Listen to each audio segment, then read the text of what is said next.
Guys आज के इस वीडियो में हम लोग देखने वाले हैं रिएक्ट को कि क्या होता है रिएक्ट और क्यों आप लोग रिएक्ट को इस्तेमाल करना चाहोगे। आप इस वीडियो को लाइक करके नीचे कमेंट सेक्शन में रिएक्ट भी जरूर लिख देना। चलते हैं कंप्यूटर स्क्रीन में, लेट्स रोल द इंट्रो।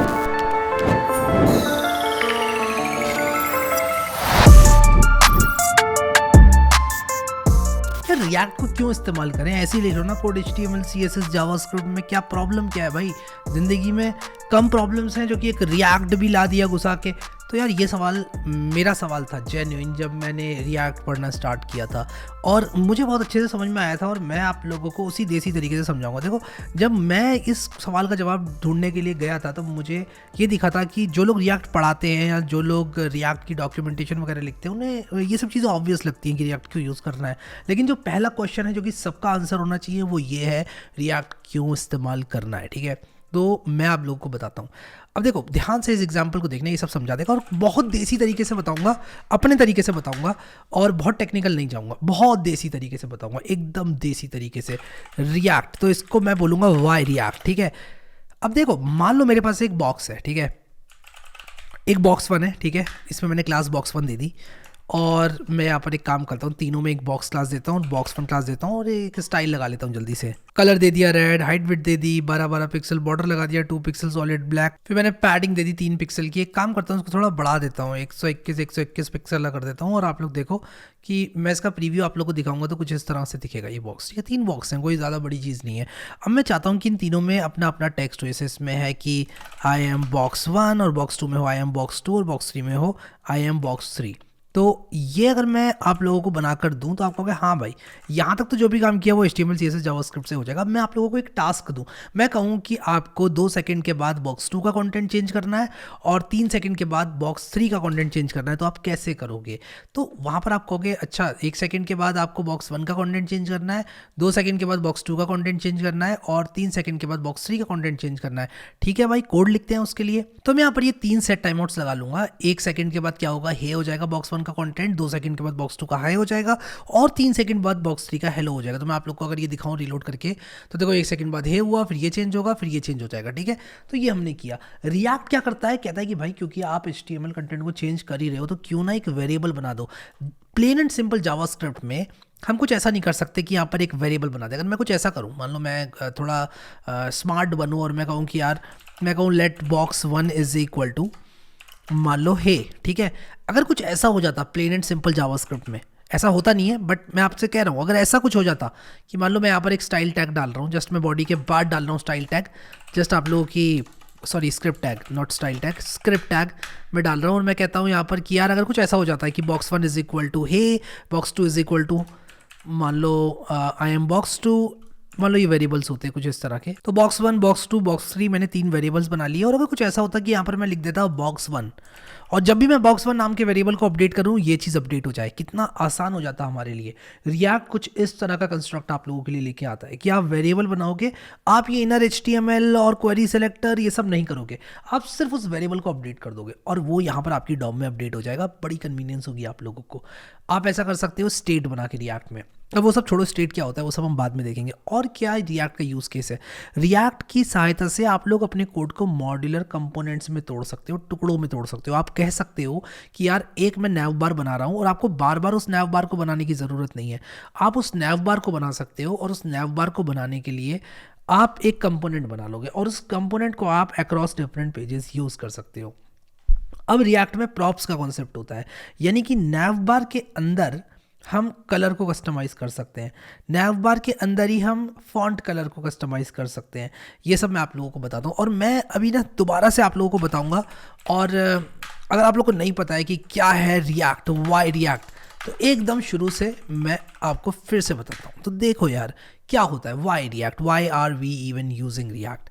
तो होता क्या है कि हम रिएक्ट को इस्तेमाल इसलिए करते हैं क्योंकि रिएक्ट में हम स्टेट्स बना सकते हैं। We can use states which means that once we update the variable it changes across the page.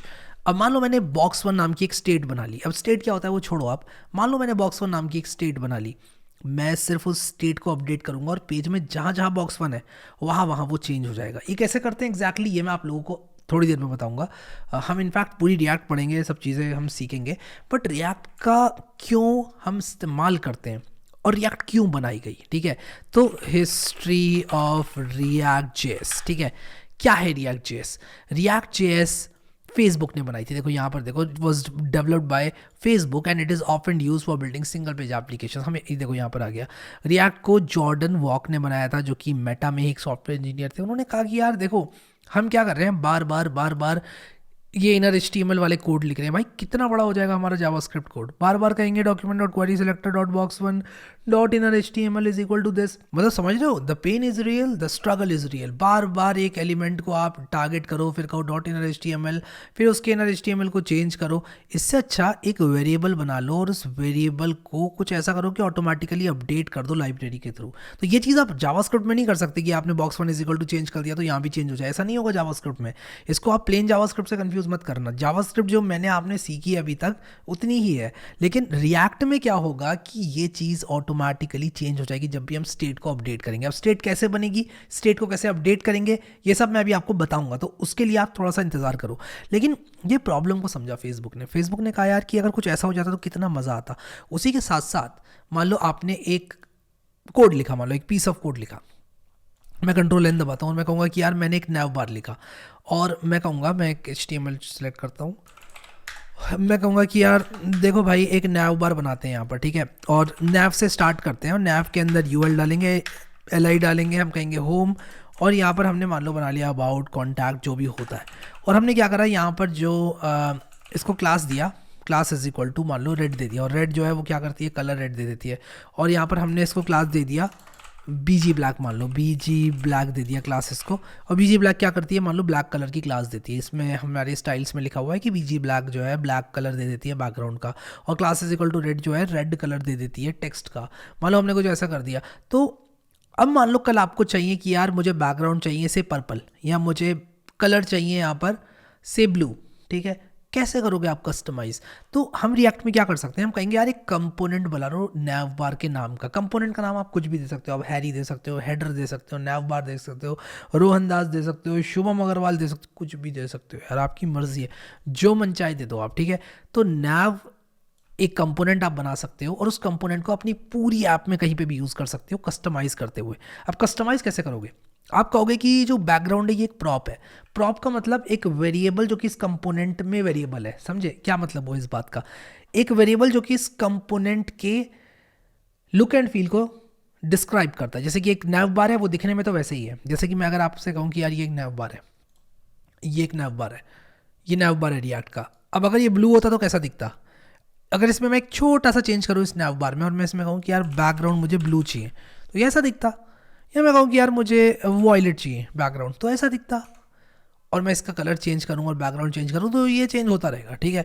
ऐसा होता है। तो मैं क्या कर सकता हूँ, कलर जो प्रॉपर्टी है, जो बैकग्राउंड कलर प्रॉपर्टी है, उसको एज अ प्रॉप दे सकता हूँ। फिर जब मैं इसको इस्तेमाल करूँगा तो मैं क्या करूँगा, मैं कहूँगा नैव बार के नाम का एक कंपोनेंट बना लो। और एक बार मैंने नैव बार के नाम का कंपोनेंट बना लिया तो मेरी ऐप कुछ इस तरह से दिखेगी। मैं कहूँगा नैव बार, तो डिफ़ॉल्ट नैव बार जो है वो मैं यूज़ कर पाऊंगा, ये कोड ऑटोमेटिकली आ जाएगा। अगर मैं कहता हूँ nav bar colour is equal to red, इस तरह की चीज़ मैं कर सकता हूँ, और background is equal to blue. अब आप कहोगे तो HTML के एट्रीब्यूट्स हैं, नहीं, ये प्रॉप्स हैं। इनको रिएक्ट में प्रॉप्स कहते हैं। क्यों है ये प्रॉप्स? क्योंकि यूज़र डिफाइंड होते हैं, ठीक है। हम डिफाइन करते हैं कि क्या ऐसा प्रॉप पास किया जाएगा कंपोनेंट में। फिर क्या होगा, इस कंपोनेंट के अंदर हम इसको एक्सेप्ट करके अपने कंपोनेंट को डिफाइन कर सकते हैं। Are you confused? मैं एक्सपेक्ट कर रहा हूँ आप कंफ्यूज हो जाओ, लेकिन मैं आप लोग को वापस से थोड़ा सा पीछे लाना चाहता हूँ और मैं आपको बताना चाहता हूँ रिएक्ट को क्यों बनाया गया। तो काफ़ी समय तक हम लोग ऐसे ही कोडिंग करते थे कि यार हम कहते थे HTML इस तरह से बनाओ, आज भी ऐसे ही करते हैं, बट हम लोग most of the production websites ऐसे ही बनती थी कि यार ये बना लो, ये फ्रंट एंड हो जाएगा, फिर जावास्क्रिप्ट लिख लो क्लाइंट साइड स्क्रिप्टिंग करते हुए, फिर इसके बाद बैक एंड लिख दो। फिर क्या करते थे हम कि dot inner HTML, query selector, इस तरह की चीज़ें हम इस्तेमाल करते थे, और ये इस्तेमाल कर करके चीज़ों को अपडेट करते थे। बड़ा पेन होता था, क्योंकि यार अगर मैं कहूँ आपसे अचानक से कि एक बटन के क्लिक पर, मान लो मैं आपसे कहूँ कि यार एक बटन है, इसके क्लिक पर, अगर मैं कहूँ क्लिक मी, अगर इसके क्लिक पर मैं आपसे कहूँ कि यार यहाँ पर आप एक नंबर चेंज कर दो, या मान लो इसके अंदर 1 लिखा हुआ है, अगर मैं कहूँ इसको आप अपडेट कर दो 1 2 3 4 5 6 7 8 कर दो, तो आप क्या करोगे? आप कहोगे यार ये तो यार मुझे करने के लिए इसका क्लिक को लिसन करना पड़ेगा, ऐड इवेंट लिस्टर क्लिक करना पड़ेगा, फिर मैं इसके अंदर क्या नंबर है वो खोजूंगा, फिर उसको मैं पार्स करूंगा एक इंटीजर में, फिर मैं उसको +1 करूंगा, फिर मैं इसको वापस से अपडेट करूंगा। बहुत बड़ा कोड हो जाएगा, लंबा चौड़ा कोड हो जाएगा। आप लोग कहोगे हाँ हो जाएगा, आसान है, बट लंबा चौड़ा कोड हो जाएगा। रिएक्ट में ये चीज़ चुटकियों में हो जाएगी, एकदम चुटकियों में हो जाएगी। आप क्या करोगे, एक वेरिएबल बनाओगे और जो क्लिक है यहाँ पर लिखोगे on click is equal to, इस स्टेट को आप अपडेट कर दोगे। जो मैं वेरिएबल कह रहा हूँ, स्टेट जो कह रहा हूँ, ये स्टेट आप अपडेट कर दोगे और स्टेट अपडेट करके ये ऑटोमेटिकली चेंज हो जाएगा। तो यार हवा में तो बहुत बातें कर ली हमने, अब एग्जैक्टली देखते हैं कि ये किस तरह से डिफर करेंगी चीज़ें। ठीक है, तो एक काम करता हूँ, एक बनाता हूँ विदाउट react.html, एक ऐप बनाएंगे बिना रिएक्ट के, और उसके बाद सेम ऐप को बनाएंगे रिएक्ट का इस्तेमाल करके। आई होप कि उसके बाद तो क्लियर हो ही जाएगा रिएक्ट को क्यों इस्तेमाल करते हैं। ठीक है, तो विदाउट रिएक्ट अगर मैं कहूँ आपसे काउंटर बनाओ, ठीक है, एक बटन के क्लिक पर जो पेज का काउंटर है वो अपडेट हो, तो मैं कहूँगा डिव नंबर, ठीक है, कि क्या नंबर है, या मैं कहूँगा काउंटर, कुछ भी रख दो इसका नाम यार, काउंटर, और ये स्टार्टिंग में 0 होगा। ठीक है, ये मैंने 0 कर दिया इसके अंदर। मैं इसके बाद एक स्क्रिप्ट लिखूंगा, मैं कहूँगा स्क्रिप्ट के अंदर लिख दो कि document dot get element by ID और BTN, एक BTN आईडी से बटन बनाऊंगा यहाँ पर, और मैं कहूँगा बटन और BTN, और मैं कहूँगा क्लिक मी। ठीक है, तो अगर मैं इसको प्रीव्यू करके दिखाऊँ आपको तो ये ऐसा दिखेगा। मैं चाहता हूँ कि क्लिक मी पर जैसे ही क्लिक हो ये नंबर अपडेट होना चाहिए, 1 2 3 4 5 6 होता रहेगी। ठीक है, तो ये करने के लिए मुझे बहुत सारा कोड लिखना पड़ेगा, मुझे इसमें ऐड इवेंट लिस्टर करना पड़ेगा। मैं कहूँगा कि यार जब क्लिक कर दो इस बटन पे, तब क्या करो कि जो काउंटर की आईडी है सबसे पहले कहो let number is equal to, और मैं कहूँगा document dot get element by ID, और मैं कहूँगा काउंटर को लेकर आओ। क्या करो, काउंटर को लेकर आओ, ये ये होगा काउंटर, और इसको पार्स करो एज एन इंटीजर। ठीक है, पार्सेंट ये। अब क्या करो कि document dot get element by ID, ये की जो इनर HTML है, डॉट इनर HTML है, देखो मैं बहुत सिंपल सी चीज़ कर रहा हूँ, उसको कर दो num+1। ठीक है, सिंपल है कि नहीं है। क्या किया मैंने कहा कि भाई बटन पे कोई भी क्लिक करे तो क्या करो, सबसे पहले नंबर देख लो कौन सा है यहाँ पर, इसके अंदर कौन सा नंबर लिखा हुआ है, फिर इसके अंदर वो नंबर डाल दो जो इसका एक बड़ा है, यानी कि num+1, और यहाँ पर मैं इनर HTML करूँगा इसको, क्योंकि ये मुझे 0 चाहिए यहाँ पर। तो अब मैं अगर यहाँ पर क्लिक मी करूँ तो ये देखो 1 2 3 4 5 6 7 8 9 10 ये काउंटर बन गया। ठीक है, बड़ा सिंपल सा मैंने काम किया, एक काउंटर बना दिया। आप कहोगे हाँ भाई ठीक है, बन गया काउंटर। अब देखो इस काउंटर को बनाने की प्रक्रिया में हमें एक इवेंट लिस्टर लगाना पड़ा, हमें यहाँ पर 2 बार गेट एलिमेंट बाय आईडी करके टारगेट करना पड़ा काउंटर को। हाँ, आप आर्ग्यू कर सकते हो कि काउंटर वेरिएबल बना के ये असाइन कर दो, लेकिन उसके बाद भी कोड काफ़ी कॉम्प्लिकेटेड है, और ये करते करते अगर इस तरह की 4-5 चीज़ें भी हमारे कोड में हो गई तो ये हमारी एप्लीकेशन बहुत ज़्यादा कॉम्प्लेक्स हो जाएगी। तो रिएक्ट इस प्रॉब्लम को कैसे सॉल्व करेगा? रिएक्ट इस प्रॉब्लम को ऐसे सॉल्व करेगा कि रिएक्ट कहेगा कि भाई तुम जो भी कर रहे हो ना वो HTML के अंदर ही करो, भटको ही मत। तुम्हें ना स्क्रिप्ट में नीचे अलग से लिखने की ज़रूरत है ज़्यादा, ना तुम्हें ज़्यादा इधर उधर जाने की ज़रूरत है कि कौन सी आईडी क्या है वो तुम देख रहे हो जाके, अच्छा इसमें कौन सी आईडी दी थी, अरे BTN कौन सा वाला था। तुम्हें अपने HTML में ज़्यादा नेविगेट करने की ज़रूरत नहीं है, तुम HTML लिखो ही मत। रिएक्ट कहता है तुम JSX लिखो। अब ये क्या है ये दिखाने के लिए मैं आप लोगों को लेकर जाना चाहूँगा रिएक्ट के क्विक स्टार्ट वाले पेज पर, और आप क्या करोगे कि रिएक्ट को इंस्टॉल करोगे। अब रिएक्ट क्या है, सबसे पहले मैं आपसे पूछूं, रिएक्ट एक लाइब्रेरी है, कुछ भी नहीं है, जावास्क्रिप्ट में लिखा हुआ कुछ कोड है जो कि हम यूज़ करेंगे। सिंपल सी चीज़ है यार, रिएक्ट एक लाइब्रेरी है, एक कोड है जो कि किसी और ने लिखा है, बहुत बड़ा कोड जो किसी और ने लिखा है, और हम उसको सिर्फ इस्तेमाल करेंगे। तो रिएक्ट को इस्तेमाल करेंगे हम सिर्फ। रिएक्ट कैसे बनी इस पे मत जाओ, ये मत सोचो ये सब हो कैसे रहा है, बस ये हो रहा है और ये जो हो रहा है उसको कैसे इस्तेमाल करना है इस पे फोकस करो अभी, क्योंकि स्टेप बाय स्टेप हमें करना होगा। तो चीज़ों को थोड़ा सिंपल बनाने के लिए क्रिएट रिएक्ट ऐप नाम की यूटिलिटी होती है। ठीक है, तो क्या होती है, क्रिएट रिएक्ट ऐप नाम की एक यूटिलिटी, हम उसको इस्तेमाल करेंगे और हम ये कोड कॉपी करेंगे npx क्रिएट रिएक्ट ऐप और उसके बाद हमारी ऐप का नाम। तो मैं क्या करूँगा कि इसी फोल्डर के अंदर 105 के अंदर एक नई रिएक्ट ऐप बनाऊंगा और मैं यहाँ पर टर्मिनल को खोल लूँगा। मैं कहूँगा ओपन इन टर्मिनल, या फिर आप चाहो तो VS कोड का बिल्ट इन टर्मिनल भी यूज़ कर सकते हो, आपकी मर्जी है। मैं ये यूज़ कर लेता हूँ और मैं इसका नाम रखने वाला हूँ विद रिएक्ट। मतलब हमने एक विदाउट रिएक्ट ऐप बनाई, एक हम विद रिएक्ट बनाएंगे ऐप। ये कहेगा कि यार आपकी एक रिएक्ट ऐप बनाई जा रही है, React DOM, React script, CRA template, ये सब इंस्टॉल किया जा रहा है और आपकी पूरी रिएक्ट ऐप यहाँ पर ये डाल देगा। क्या फ़ायदा हुआ ये करने का? हमारी एक पूरी रिएक्ट ऐप, एक boiler plate react app setup हो जाएगी जिसमें सब कुछ होगा। तो ये क्रिएट रिएक्ट ऐप क्या करेगा, एक नई रिएक्ट ऐप बनाएगा हमारे लिए और इसके अंदर सब कुछ होगा। अब ये रिएक्ट ऐप क्यों बना रहे हैं यार, यही आप लोगों को कॉन्फिडेंस देना चाहता हूँ इस वीडियो में मैं। और यार यहाँ पर आप देखो कि ये जो मेरा रिएक्ट ऐप है वो बन चुकी है, ठीक है। तो मैं क्या करूँगा, अभी मैंने ये ऐप आप लोगों को बना के दिखाई बिना रिएक्ट के, मैं इसको बंद कर दूंगा और ये जो विद रिएक्ट वाला फोल्डर है इसको VS कोड में खोलूंगा, शिफ्ट राइट क्लिक करके। आई होप कि आप लोग समझ पा रहे हो और ज़्यादा कॉम्प्लिकेटेड ये नहीं हो रहा है। सिंपली आप इस फोल्डर को खोलो, विद रिएक्ट वाले फोल्डर को शिफ्ट राइट क्लिक करके ओपन विद कोड कर दो। अभी फॉलो अलोंग करो, सिर्फ फॉलो अलोंग करो। मैं आपको बस ये समझाना चाहता हूँ कि रिएक्ट को क्यों इस्तेमाल कर रहे हैं। हम क्या करेंगे, हम यहाँ पर लिखेंगे, ये ऑलरेडी एक NPM प्रोजेक्ट है, लेट मी टेल यू। यहाँ पर नोड मॉड्यूल्स हैं, पैकेज.json, ये पूरा तैयार हमको मिल गया है। मैनुअली हमें करने की ज़रूरत नहीं पड़ी ये चीज़ें, ये फाइलें ऑटोमेटिकली बनी हुई हैं। क्रिएट रिएक्ट ऐप इसीलिए काम आता है हमारे। अब यहाँ पर आप लोग पैकेज.json में जाओगे तो आप लोगों को स्क्रिप्ट्स में स्टार्ट दिखेगा, मैं npm स्टार्ट लिखूंगा बस, तो एक सर्वर स्टार्ट हो जाएगा और मेरी रिएक्ट ऐप मुझे दिखाई दे जाएगी। तो आप लोग देखो यहाँ पर मेरी ये लोकल होस्ट 3000 पर एक रिएक्ट ऐप चल गई है। अब मुझे तो बनाना है एक काउंटर, तो मैं आप लोगों को बताता हूँ कि ये काउंटर, ये सेम काउंटर हम कैसे बना सकते हैं रिएक्ट ऐप में। तो देखो क्या होता है कि रिएक्ट किस तरह से काम करती है कि आप SRC में जाओगे तो सारा कोड SRC में होता है। मैं आपको ये फोल्डर स्ट्रक्चर समझाता हूँ। नोड मॉड्यूल्स आपको पता है कि NPM प्रोजेक्ट में नोड मॉड्यूल्स का क्या यूज़ होता है। इसके अंदर सारा कोड होता है जो कि हमने इंस्टॉल किया, ये जितने भी पैकेजेस हमने इंस्टॉल किए हैं वो कोड होता है इसके अंदर। पब्लिक के अंदर वो सारी चीज़ें होती हैं जो कि डायरेक्टली एक्सेसिबल होंगी, यानी कि आप /webicon.io लिखोगे तो वो आ जाएगा, /index.html लिखोगे तो वो आ जाएगा, आप /logo192.png लिखोगे तो वो आ जाएगा। यानी कि आप ऐसा समझ लो कि स्टैटिक फाइल्स सारी, जो हमने स्टैटिक फाइल्स की बात करी थी ना एक्सप्रेस में, उस तरह की चीज़, यानी कि जो भी चीज़ आप चाहते हो कि स्लैश करके आपके सर्वर पर अवेलेबल हो जाए। जैसे मान लो मैं यहाँ पर harry.txt बना दूँ और लिखूँ हे हैरी, तो अगर मैं यहाँ पर लिखूँ /harry.txt तो ये हे हैरी आ जाएगा। तो कुल मिलाकर जो भी फाइल्स आप डायरेक्टली अवेलेबल कराना चाहते हो पब्लिक में डालते हो। पब्लिक के अंदर ये एक index.html फाइल भी है और आपको पता होगा कि सर्वर पे index.html वाली फाइल जो होती है वो हमारी चलती है, ठीक है। जो index.html फाइल होती है वही फाइल हमारी शो की जाती है जब हम एक पर्टिकुलर URL में जाते हैं। तो यहाँ पर अगर आप लोग देखोगे तो यहाँ पर हमने रिएक्ट ऐप लिखा हुआ है और यहाँ पर एक div id = root करके div लिखा हुआ है। रिएक्ट क्या करेगा, इस id = root वाले div के अंदर ही सब कुछ डाल देगा। ये रिएक्ट का काम होगा। कैसे डालेगा आपको बताता हूँ। तो ये SRC फोल्डर के अंदर app.js है, app.css है, index.js है। तो index.js के अंदर ये कहा जा रहा है कि भाई जो id = root वाला एलिमेंट है ना, उसके अंदर पूरी रिएक्ट ऐप को डाल दो। यानी कि हम जो भी काम करेंगे वो हमारे इस index.html के id = root वाले एलिमेंट के अंदर आ जाएगा। अब ये सब छोड़ो कैसे काम कर रही हैं चीज़ें, कंफ्यूज मत होना यहाँ पर, ठीक है। मैं आपको बताता हूँ कि आपको करना क्या है।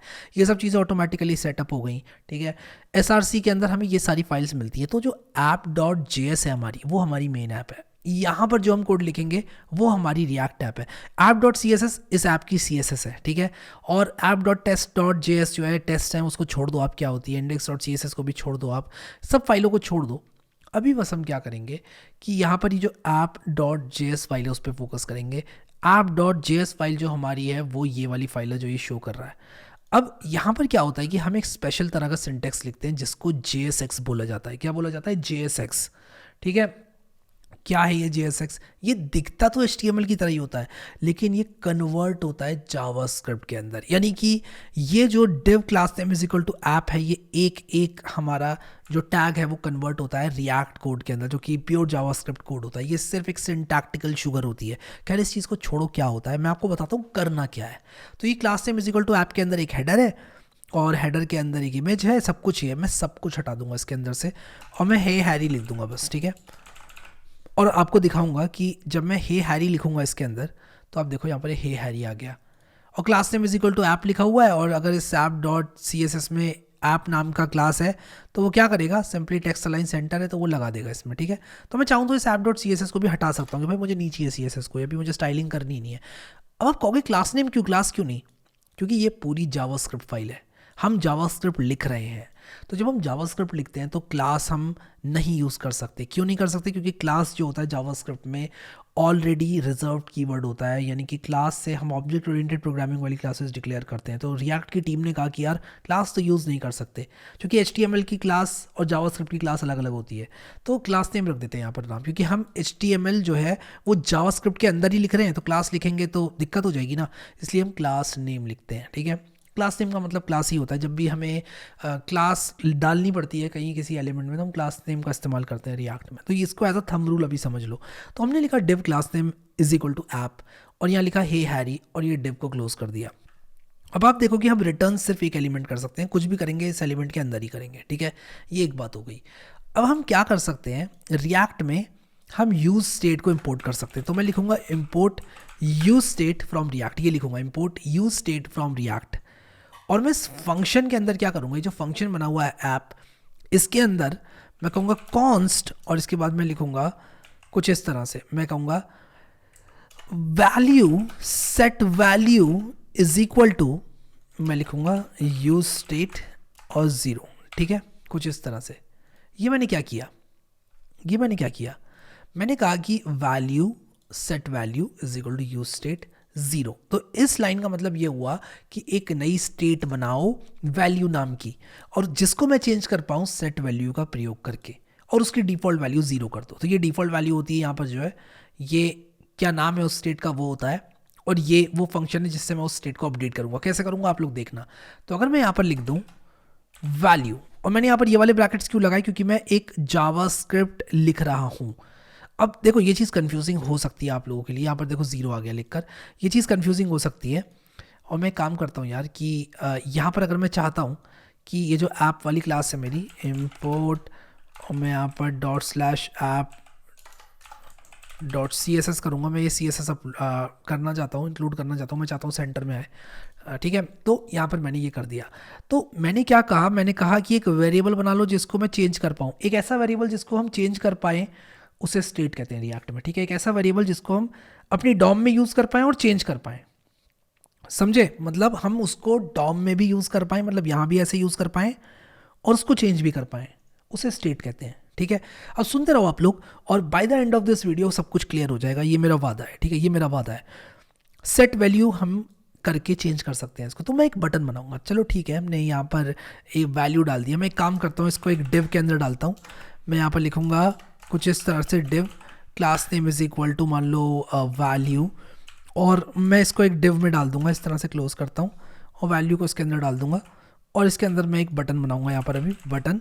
ठीक है, और यहाँ पर मैं क्यों नहीं कर पा रहा हूँ एमेट को यूज़, क्योंकि मुझे यहाँ पर चेंज करनी पड़ेगी जावास्क्रिप्ट को जावास्क्रिप्ट रिएक्ट। तो यहाँ पर जावास्क्रिप्ट JSX करके जावास्क्रिप्ट रिएक्ट होती है, वो कर लोगे आप तो इस तरह से एमेट भी यूज़ कर पाओगे। तो मैंने ये किया, और मैं यहाँ पर क्या करूँगा, लिखूँगा क्लिक मी। अब मैं चाहता हूँ कि जैसे ही मैं क्लिक मी पर क्लिक करूँ तो ये 1 2 3 4 5 6 7 8 हो। तो ये करने के लिए मैं क्या करूँगा, रिएक्ट में डायरेक्टली यहाँ पर लिख दूंगा on click is equal to. अब आप देखो ऑन क्लिक जैसे ही मैंने लिख के एंटर मारा तो इसने इस तरह से कर्ली ब्रैकेट दे दिए। कर्ली ब्रैकेट का मतलब प्योर जावास्क्रिप्ट लिखो इसके अंदर। तो ऑन क्लिक क्या लेता है, एक फंक्शन लेता है, और ये कर्ली ब्रैकेट्स जावास्क्रिप्ट के ब्रैकेट्स हैं, मतलब कि हम जो भी लिखेंगे अब जावास्क्रिप्ट होगी ये। अब हमने यहाँ पर कर्ली ब्रैकेट्स क्यों लगाए वैल्यू के इधर उधर, क्योंकि हम जावास्क्रिप्ट लिखना चाहते हैं। क्योंकि अगर हम वैल्यू लिख देंगे सिर्फ ऐसे तो वो ऐसे आ जाएगा। दिखाता हूँ आपको, यहाँ पर ये कह रहा है कि मैं एक काम करता हूँ, यहाँ पर ये ऑन क्लिक हटाता हूँ क्योंकि इसकी वजह से एरर आ रहा है। अगर मैं वैल्यू लिख दूंगा तो ये ऐसे वैल्यू हो जाएगा। कैसे पता चलेगा रिएक्ट को कि वैल्यू की वैल्यू लिखनी है, तो हम ऐसे करेंगे। तो ये करने से क्या होगा, ये क्या करेगा, वैल्यू नाम का एक वेरिएबल ढूंढेगा, मतलब जावास्क्रिप्ट वेरिएबल देखेगा और वो यहाँ पे चिपका देगा जिसकी इनिशियल वैल्यू 0 है, और यहाँ पर देखो ये 0 आ गया। अब मैं चाहता हूँ कि बटन पर on click is equal to करके एक फंक्शन चले, तो मैं एक एरो फंक्शन बना दूंगा यहीं के यहीं। मैं चाहूँ तो एक फंक्शन का नाम भी लिख सकता हूँ और इस फंक्शन को अलग से यहाँ बना सकता हूँ, मेरी मर्जी है। मैं कहूँगा क्या करो ना कि सेट वैल्यू कर दो 4, ठीक है। अब आपको 4 क्यों, 1 मिनट रुको बताता हूँ क्यों 4। रैंडम नंबर ले लिया मैंने, तो मैं जैसे इस क्लिक मी पर क्लिक करूँगा ये 4 हो जाएगा। तो मैंने सिर्फ सेट वैल्यू 4 करके वैल्यू को चेंज किया। अगर मैं यहाँ पर 40 कर दूँ तो क्या होगा, क्लिक करूँगा इस पर 40 हो गया, ठीक है बढ़िया। 406 करूँ तो क्या होगा, क्लिक करूँगा 406 हो जाएगा। क्या हुआ, इस बटन पे मैंने क्लिक किया, जैसे ही मैंने क्लिक किया ऑन क्लिक चला, ऑन क्लिक चला तो क्या हुआ, ऑन क्लिक चला तो ये फंक्शन चला। इस फंक्शन ने क्या किया, सेट वैल्यू को 406 करने का एक आदेश दिया, एक ऑर्डर पास किया, और वो ऑर्डर एकदम इमीडिएटली कुछ मिली सेकेंड्स में पास हो जाएगा और वैल्यू को जहाँ जहाँ वैल्यू यूज़ हो रहा है उसको 406 कर देगा। पहले 0 थी ना वैल्यू, इनिशियल वैल्यू 0 थी, बट 406 कर देगा। बट मुझे रैंडम नंबर्स नहीं चाहिए, 406, 4, 5, 6 ये नहीं चाहिए मुझे वैल्यू +1 चाहिए। तो लिख दो ना वैल्यू +1, तो लिख दो ना वैल्यू +1। तो मैं कह रहा हूँ सेट वैल्यू को कर दो वैल्यू +1। तो मैं इस पर क्लिक करूँगा तो ये देखो, इसको रीलोड करता हूँ, पहले 0 थी, क्लिक में किया 1 हो गया, 2, 3, 4, 5, 6, 7, 8, 9, 10। अब आपको यार ये करने का फ़ायदा क्या हुआ? Look at how concise the code is, look at how concise the code is, कितना छोटा सा कोड है। और आप इस कोड पर ज़रा नज़र मारें, किस कोड पर? ये वाले कोड पर, जो कि हमने यहाँ पर विदाउट रिएक्ट लिखा है। आप इस कोड पे नज़र मारें, हमें कितना मेहनत करना पड़ा इस कोड को लिखने के लिए। Get element by ID, btn dot add event listener, कितने सारे डॉट डूट लगाने पड़े। यहाँ ये कोड भले ही थोड़ा सा ज़्यादा क्यों ना हो, बट इंट्यूटिव है। कहाँ गया वो कोड? app.js कहाँ? ये रही। इंट्यूटिव है, समझ में आ रहा है कि भाई यहाँ पर एक क्लास नेम नाम का ऐप नाम का कंटेनर है जिसके अंदर एक वैल्यू है और एक बटन है। बटन पर क्लिक करते ही ये होता है, और वैल्यू एक स्टेट है जो कि हम सेट वैल्यू की सहायता से ऑल्टर कर सकते हैं। सेट वैल्यू करके कुछ भी चला दूं तो ये वैल्यू चेंज हो जाएगी, तो बहुत कन्वीनियंट है। अब एक और इसकी जो यूएसपी है रिएक्ट की, वो है कंपोनेंट्स, जो कि मैंने आप लोग को बताई थी। अगर मैं यहाँ पर एक कंपोनेंट्स नाम का फोल्डर बनाऊं और इसके अंदर navbar.js डाल दूं, ठीक है, तो क्या होगा? मैं यहाँ पर एक कंपोनेंट बना सकता हूँ। अब आप इस कोड को देखो, यहाँ पर क्या है कि ये भी एक कंपोनेंट है, ये ऐप कंपोनेंट है। ऐप कंपोनेंट वो कंपोनेंट है जो कि आपका होम पेज है, यानी कि आपके होम पेज पर ये ऐप कंपोनेंट दिख रहा है। मैं चाहता हूँ ऐप कंपोनेंट के अंदर एक navbar कंपोनेंट भी बने, ठीक है। मैं ये चाहता हूँ कि इसके अंदर एक navbar कंपोनेंट भी बने। तो ये कंपोनेंट बनाने का खेल है क्या यार? देखो, कंपोनेंट बनाने का खेल ये है कि मैंने अगर इसको एक navbar.js नाम का इंडिपेंडेंट कंपोनेंट बना लिया, तो मैं इस navbar को अपनी थ्रू आउट द ऐप कहीं भी यूज़ कर सकता हूँ। मान लो मेरा एक ऐप है, उसमें navbar है, उसमें फुटर है, मान लो उसमें एक बटन है। बटन को मैं navbar में भी यूज़ करना चाहता हूँ, बटन को मैं फुटर में भी यूज़ करना चाहता हूँ, मैं दोनों जगह यूज़ कर सकता हूँ, एज लॉन्ग एज वो बटन मेरा एक कंपोनेंट है। तो ज़रूरी नहीं है कंपोनेंट सिर्फ बटन हो, कंपोनेंट पूरा navbar हो सकता है, कंपोनेंट एक कार्ड हो सकता है, कंपोनेंट एक साइड बार हो सकता है, कंपोनेंट कुछ भी हो सकता है। जैसे मान लो आप अगर ब्लॉग लिख रहे हो, मान लो आप इस तरह की वेबसाइट बना रहे हो, तो ये वाला जो पार्ट है ये कार्ड एक कंपोनेंट होगा, ये कार्ड एक कंपोनेंट होगा।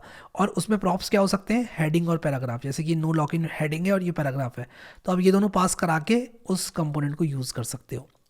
अब इनिशियली ये चीज़ें कभी कभी थोड़ी सी डॉन्टिंग हो जाती है, तो मैं करके बताऊंगा आपको।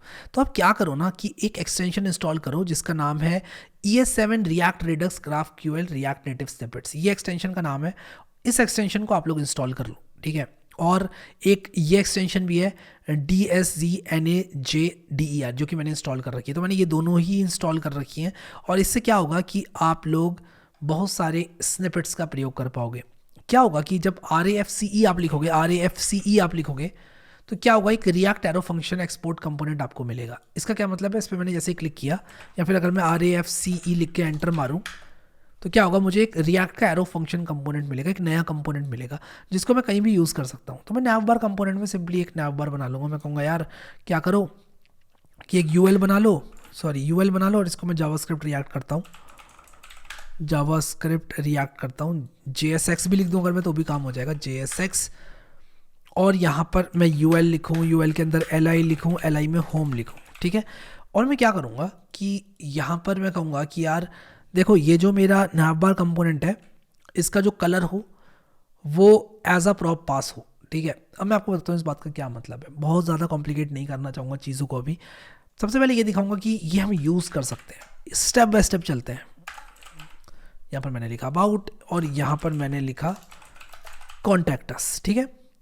तो ये जो app.js है, इसके अंदर अगर मैं यहाँ पर navbar इस तरह से डाल दूँ, इस तरह से हम इंक्लूड करते हैं। मैं आपको सिंटेक्स समझाता हूँ। हम कुछ इस तरह से इंक्लूड करते हैं, ठीक है, इस तरह से। और यहाँ पर हम क्या लिखेंगे? Import navbar from /component navbar। Components रखना चाहिए था फोल्डर का नाम, बट दैट्स फाइन यार, ठीक है, चलेगा। या why not we rename it यार, गुड प्रैक्टिस यूज़ करना चाहिए हमको। यस, तो ये अपडेट कर दिया मैंने, सब जगह ऑटो अपडेट हो गया है, ठीक है। तो कंपोनेंट /navbar। अब यहाँ पर आप देखो हमारी ऐप कुछ इस तरह से दिख रही है। कहाँ गई मेरी ऐप, कहाँ गई मेरी ऐप? ये रही मेरी ऐप, ठीक है। तो मैं इसको रीलोड करूँ अगर, तो मुझे एक एरर मिला, यहाँ पर लिख कर आ रहा है fails outside the project which falls outside the project SRC directory. Okay, तो हमें कंपोनेंट्स को एसआरसी डायरेक्टरी में मूव करना पड़ेगा। नो प्रॉब्लम, हम मूव कर देंगे, ठीक है, मूव। तो क्या क्या कह रहा है ये मुझसे? ये कह रहा है कि भाई आपने कंपोनेंट्स को बाहर बना लिया, आप नहीं बना सकते, एसआरसी डायरेक्टरी में ही बना सकते हो। ठीक है, चलेगा, मैंने अपडेट में भी यस कर दिया, तो ये बिल्कुल सही सही अभी हो गया। अब आप देखो कि ये मेरा जो नैव बार था ये कुछ इस तरह से आ गया। तो मैं इस नैव बार को इंक्लूड कर सकता हूँ, मैं अपनी ऐप को टुकड़ों में बना सकता हूँ, और टुकड़ों में बनाकर अपनी ऐप को मैं अलग अलग टुकड़े अलग अलग लोगों से बनवा सकता हूँ। एक बार एक टुकड़े को मैं चेंज करूँ तो वो through out the app update हो जाएगा।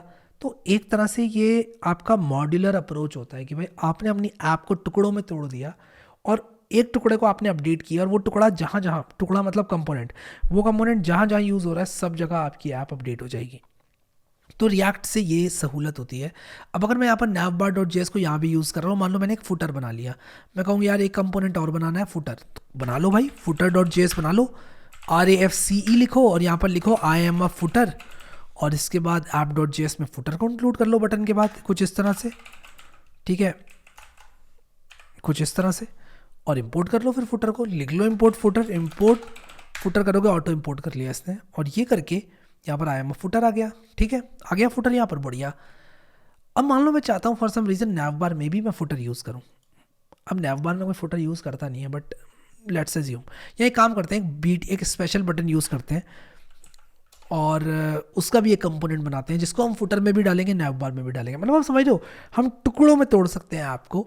मैं अभी के लिए क्या करता हूँ कि फुटर को नैव बार में भी डाल देता हूँ। ठीक है, तो मैं कहूँगा भाई इसमें भी फुटर हो, तो मैं फुटर कुछ इस तरह से यूज़ कर सकता हूँ और इंपोर्ट कर सकता हूँ फुटर को, यहाँ पर इंपोर्ट फुटर, तो नैव बार में भी फुटर आ जाएगा। ये नैव बार में फुटर आ गया, ये जो हमारी मेन ऐप है उसमें फुटर आ गया। और अगर मैं फुटर 2 कर दूँ तो मुझे सिर्फ एक जगह चेंज करना पड़ेगा, फुटर 2, और ये दोनों जगह अपडेट हो जाएगा। आपको दिखाता हूँ, यहाँ भी फुटर 2 हो गया, यहाँ भी फुटर 2 हो गया। तो इस तरह से क्या होता है कि रिएक्ट हमको प्राइमरीली 2 फायदे देता है।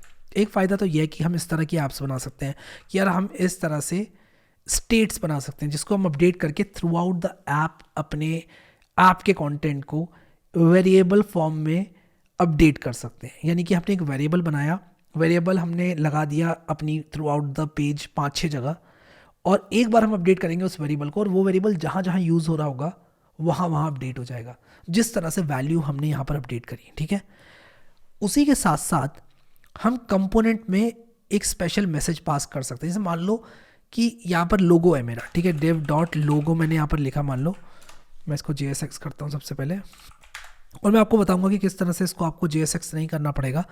मैं यहाँ पर लिखाऊँगा dev.logo, और यहाँ पर मैं लोगो टेक्स्ट लिख दूंगा कुछ इस तरह से। मैं कहूँगा कि भाई देखो, जो लोगो टेक्स्ट है मेरे नैव बार का, लोगो टेक्स्ट नाम का एक प्रॉप भेजो जो कि क्या होगा, जो कि एक स्ट्रिंग होगी और उसका नाम होगा कोड विद हैरी। ठीक है, और मैं इस प्रॉप को एक्सेप्ट करूंगा कहां पर, यहां पर। मैं कहूंगा कि भाई यहां से एक लोगो टेक्स्ट आ रहा है, लोगो टेक्स्ट आ रहा है, क्या आ रहा है, लोगो टेक्स्ट आ रहा है, और वो लोगो टेक्स्ट जो भी आ रहा है वो यहां पे रख देना। ये डिस्ट्रक्चरिंग सिंटेक्स का हमने प्रयोग किया है, तो ये लोगो टेक्स्ट आ रहा है। आप कुछ ऐसा भी कर सकते हो, प्रॉप्स के तौर पे इसको ले लो और फिर यहाँ पर लिख दो प्रॉप्स डॉट लोगो टेक्स्ट, तो यहाँ पर प्रॉप्स आ जाते हैं सारे। प्रॉप्स डॉट लोगो टेक्स्ट लिखोगे तो ये प्रॉप्स डॉट लोगो टेक्स्ट करके ये यहाँ पर आ जाएगा। तो देखो code with Harry logo text था, तो यहाँ पर कोड विद हैरी आ गया। अगर यही कुछ और होता, मान लो कोड विद हैरी की जगह CWH होता, ठीक है, मान लो ये होता कोड विद CWH हैरी, तो ये कोड विद CWH हैरी यहाँ पर कर देता। तो कंपोनेंट्स में हम डेटा भी पास कर सकते हैं जिसको प्रॉप्स कहते हैं। ठीक है, तो प्रॉप्स क्या होता है, कंपोनेंट्स में हम डेटा पास कर सकते हैं। ठीक है, बढ़िया। तो आई होप कि आप समझ गए रिएक्ट क्या होती है, क्यों आपको इस्तेमाल करनी है। नोट दैट कि हम वापस से अब यहाँ पर आएंगे और आप भूल जाओ कि हमने कोई रिएक्ट ऐप भी लिखी थी, क्योंकि वो चीज़ हम दोबारा करेंगे। स्टेप बाय स्टेप मैं आपको बताऊंगा प्रॉप्स क्या होते हैं, स्टेट्स क्या होती हैं, ये सब आपको दोबारा बताया जाएगा। तो अभी भूल जाओ, नहीं समझ में आया तो कोई टेंशन नहीं है, लेकिन आई होप आपको ये समझ में आ गया होगा कि रिएक्ट क्यों यूज़ करते हैं, ताकि इस तरह का कॉम्प्लेक्स कोड ना लिखना पड़े। तो आओ दोबारा readme.md, और आप लोग को मैं बता दूं, विद रिएक्ट के अंदर जो कोड है उसको कोई नहीं देखेगा, अभी कोई भी नहीं देखेगा, और कोई भी ये सवाल नहीं करेगा विद रिएक्ट के अंदर प्रॉप्स में ये क्यों नहीं किया, स्टेट में ये क्यों नहीं किया, कंपोनेंट में ये क्यों नहीं किया। आज का ये वीडियो सिर्फ आपको ये कन्विंस करने के लिए बनाया जा रहा है कि आपको रिएक्ट यूज़ करनी चाहिए, आपकी लाइफ में रिएक्ट वैल्यू ऐड करेगी। सिर्फ इतना मकसद है मेरा इस वीडियो से, इससे ज़्यादा कुछ भी नहीं है। मुझे नहीं सिखाना आपको अभी प्रॉप्स क्या होता है, मुझे नहीं सिखाना आपको अभी स्टेट कैसे यूज़ करते हैं, कुछ नहीं सिखाना, भूल जाओ सब कुछ। वापस आओ यहाँ पर वाई रिएक्ट पर, ठीक है। तो एक ऐप हमने विदाउट रिएक्ट बनाई, एक ऐप हमने रिएक्ट यूज़ करके बनाई। आपसे नहीं बनी कोई बात नहीं, ठीक है, कोई बात नहीं यार, कोई टेंशन ही नहीं है, हम दोबारा रिविजिट करेंगे, ठीक है। लेकिन इस वीडियो के एंड तक मैं आपको बस ये समझाना चाहता था कि क्यों रिएक्ट यूज़ करना है। तो देखो, अगर ये चीज़ अभी आपको छोटी दिख रही होगी, लेकिन एक बार आपकी एप्लीकेशन बड़ी बन जाती है ना, तो ये कितना बड़ा सरदर्द बन जाएगी ये मैं जानता हूँ, क्योंकि मैंने ऐप्स बनाई हैं पूरी पूरी बिना रिएक्ट को इस्तेमाल करके। और जब कॉम्प्लेक्सिटी बढ़ती है ना मेरे भाई, इतनी खतरनाक बढ़ती है कि आप भी कहोगे कि भाई मेरे से नहीं हो रहा कि BTN कौन सा है, BTN 2 कौन सा है, बटन 1 कौन सा है, नैवबार BTN कौन सा है, आप पागल हो जाओगे। रिएक्ट में आपका माइंड बहुत इजी रहता है, आप कहते हो हाँ भाई ठीक है, ये प्रॉप है, ये पास हुआ, इसका कंपोनेंट बनाओ। बड़ी से बड़ी ऐप बहुत छोटी दिखने लगती है, ठीक है। तो वापस आते हैं readme.md पर। रिएक्ट हम क्यों यूज़ करते हैं? We can use states which means that once we update the variable, ठीक है, मैं इसका नाम स्टेट वेरिएबल कर देता हूँ। Once we update the state variable it changes across the page. जैसे कि मैंने वैल्यू आप लोगों को दिखाया था, वैल्यू नाम का काउंटर जो है वो चेंज हो रहा था बार बार, ठीक है। फिर we can split our app into multiple components, ठीक है, मल्टीपल कंपोनेंट्स में अपनी ऐप को स्प्लिट कर सकते हैं एंड रीयूज दोज कंपोनेंट्स, और उन कंपोनेंट्स को हम रीयूज कर सकते हैं। यानी कि अगर नैवबार के अंदर एक स्पेशल BTN नाम का बटन हमने डाला, उसी स्पेशल BTN नाम के बटन को हम फुटर में भी डाल सकते हैं, या एक कार्ड कंपोनेंट में भी डाल सकते हैं, या अगर हमने कोई और कंपोनेंट बनाया वहां भी डाल सकते हैं। तो रीयूज कर सकते हैं। रीयूज क्यों करें? आपको अगर मैं कॉपी पेस्ट करूंगा, रीयूज नहीं करूंगा। अरे भाई, अगर आपने एक चीज को 10 जगह कॉपी पेस्ट कर दिया, मेरी बात को ध्यान से सुनना, एक बार अपना अटेंशन लेकर आओ वापस। अगर आपने एक चीज़ को 10 जगह कॉपी पेस्ट कर दिया, अब मैं आपसे कहूँ उसको चेंज करो, तो आपको सब जगह चेंज करना पड़ेगा ना। लेकिन अगर आपने उसका एक कंपोनेंट बनाया है और उस कंपोनेंट को आप यूज़ कर रहे हो, तो उस कंपोनेंट को आपको सिर्फ एक बार चेंज करना पड़ेगा। ये होती है पावर कंपोनेंट की। अपडेट करना आसान हो जाता है। अगर आपने अपनी ऐप में कार्ड बनाया है जो कि अलग अलग पेजेस में यूज़ हो रहा है, वो कार्ड बिल्कुल एक जैसा दिखता है। अब मैं कहूँ कि यार इस कार्ड में आप ना फॉन्ट को बोल्ड कर दो, तो अगर आपने कॉपी पेस्ट किया होगा सब जगह बोल्ड करना पड़ेगा। लेकिन अगर आपने कंपोनेंट बनाया था तो उस कंपोनेंट में ही आपको करना पड़ेगा बोल्ड। आई होप आप समझ रहे हो मैं क्या कह रहा हूं। तो we can split our app into multiple components and reuse those components. तो रिएक्ट यूज करने का एक और रीजन ये आ गया। एक और रीजन है कि React uses a virtual DOM to efficiently update the UI, which is better than updating content using DOM manipulation. यानी कि dot get element by ID, get element by class name, वो सारी चीज़ों से बेटर है कि आप लोग यूज़ करो रिएक्ट को। क्योंकि वो रिएक्ट क्या करता है, रिएक्ट वर्चुअल डॉम का इस्तेमाल करके ये सारे काम जो यूआई अपडेशन है उसको बड़ा एफिशिएंटली करता है, जिससे कि परफॉर्मेंस बहुत बेहतर होती है, ठीक है। तो परफॉर्मेंस भी बेटर बनाने के लिए रिएक्ट को आप लोग इस्तेमाल करो। क्योंकि जब आप कॉम्प्लेक्स ऐप बना रहे हो तो शायद ही आप परफॉर्मेंस के बारे में इतना सोचोगे, आप नहीं सोचोगे। आप कहोगे कि यार बस मेरी ऐप बन जाए, लेकिन रिएक्ट ये चीज़ आपके लिए ऑटोमेटिकली हैंडल करता है, आपकी यूआई को अपडेट बहुत स्मार्टली करता है। फिर एक और रीज़न रिएक्ट को यूज़ करने का ये है कि डीबगिंग और मेंटेनेंस बहुत आसान हो जाती है। डीबगिंग और मेंटेनेंस बहुत इजी हो जाती है, क्योंकि क्या होता है कि जब भी आपकी ऐप काम नहीं कर रही है तो आप जा सकते हो एक कंपोनेंट से दूसरे कंपोनेंट में, फिर उसके अंदर के कंपोनेंट में क्या हो रहा है ये देख सकते हो, कंपोनेंट्स को इंडिपेंडेंटली टेस्ट कर सकते हो, जिससे कि आप लोगों को पता चलेगा भाई दिक्कत क्या है, कहाँ पर दिक्कत आ रही है। तो आई होप कि रिएक्ट क्यों इस्तेमाल करना है आपको समझ में आ गया। और आपके अगर कोई भी सवाल हैं तो उनके जवाब आपको आने वाली वीडियोस में मिल ही जाएंगे। तो मैं कहूँगा कि अभी थोड़े पेशेंस से वीडियोस को देखो, क्योंकि अगर आपको 100% समझ में नहीं आया रिएक्ट क्यों यूज़ करना है, तो जब हम छोटी छोटी ऐप्स बनाएंगे, छोटे छोटे कॉन्सेप्ट्स को देखेंगे, वो आपको समझ में आ जाएगा। अब आप यूज स्टेट क्या होता है, किस तरह से आपने स्टेट बनाई, ये सब छोड़ दो। अभी मैं इन सब टॉपिक्स को कवर करूँगा आगे स्टेप बाय स्टेप। इस वीडियो का पर्पस सिर्फ यही था कि रिएक्ट क्यों यूज़ करना है, और मैंने अपने पॉइंट्स को भी लिस्ट डाउन कर दिया। एंड आप लोगों से आशा भी करता हूँ कि समझ में आ गया होगा आप लोगों को। विद रिएक्ट वाली ऐप को आप मत देखना, मैं कोड इंक्लूड कर दूंगा फॉर योर रेफरेंस, बट मैं आपसे ये रिक्वेस्ट करूँगा कि आप ये विद रिएक्ट वाले कोड को मत देखना। आप ज़्यादा इसको आप चला के देख सकते हो इसको, बट इसको ज़्यादा समझने की इस वीडियो के आधार पर कोशिश मत करना, क्योंकि आने वाले वीडियोस में मैं समझाऊंगा, स्टेप बाय स्टेप हम करेंगे। I don't want you to get overwhelmed, I don't want कि आप लोग को लगे कि यार अब तो यहाँ से चीज़ें समझ में ही नहीं आ रही हैं। मुझे थोड़ा टाइम दो, मुझ पर भरोसा रखो आप लोग, मैं आपको रिएक्ट सिखा दूंगा। विद दैट सेट, अगर आप लोगों ने सिग्मा की प्लेलिस्ट एक्सेस नहीं करी है तो सिग्मा की प्लेलिस्ट को ज़रूर एक्सेस कर लो। Now once again, not to mention but ये ऐप बहुत ही बेकार दिखने वाली ऐप है, आई नो दैट। यहाँ पर जस्ट मैं आपको ये दिखाना चाहता था कि ये सब हो जाता है रिएक्ट से, बट हम अच्छी ऐप्स बनाएंगे आने वाले वीडियोस में। इवन अगर हम डेमो भी कर रहे हैं कुछ तो अच्छी ऐप्स बनाएंगे।